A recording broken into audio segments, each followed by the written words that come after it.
بسم الله الرحمن الرحيم. عن أبي هريرة رضي الله عنه قال قال رسول الله صلى الله عليه وسلم: إذا نظر أحدكم من فضل عليه في المال والخلق فلينظر إلى من هو أسفل منه.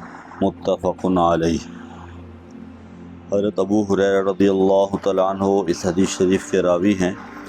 فرماتے ہیں کہ آپ صلی اللہ علیہ وسلم نے فرمایا کہ تم میں سے جو شخص کسی ایسے آدمی کو دیکھے جو اس سے زیادہ مالدار ہو اور اس سے زیادہ اچھی شکل و صورت کا مالک ہو، اور اس کو دیکھ کر اپنی حالت پر ناشکری کی کیفیت پیدا ہو، تو اسے چاہیے کہ وہ اس شخص کو دیکھ لے جو اس سے کم تر ہو.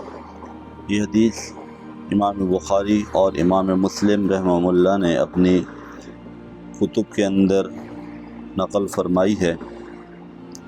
اس حدیث شریف کا مفہوم یہ ہے کہ کبھی انسان کی نظر مال و دولت کے اعتبار سے، شکل و صورت کے اعتبار سے اپنے سے اوپر والے پر جب پڑتی ہے تو انسان کے اندر فطری طور پر، غیر شعوری طور پر ناشکری اور اللہ کی نعمت کی ناقدری کی کیفیت پیدا ہوتی ہے.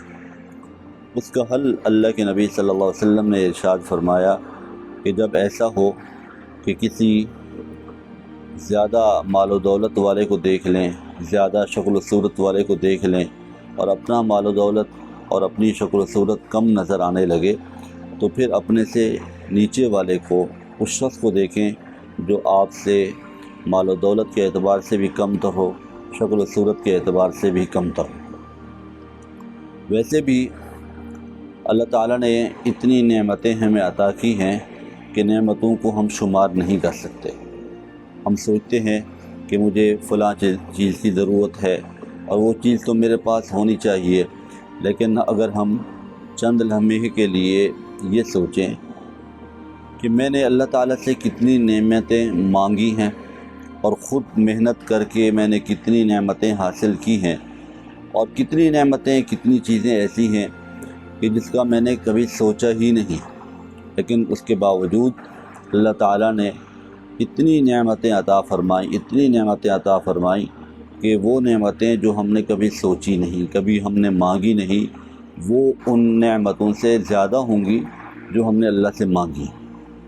اب ان تمام نعمتوں کا تقاضا یہ ہے کہ انسان اللہ کا شکر ادا کرے، اور شکر کرنے کا طریقہ یہ ہے کہ اللہ کی نعمتوں کو اللہ کی چاہت کے مطابق، اللہ کی رضا کے لیے استعمال کرے.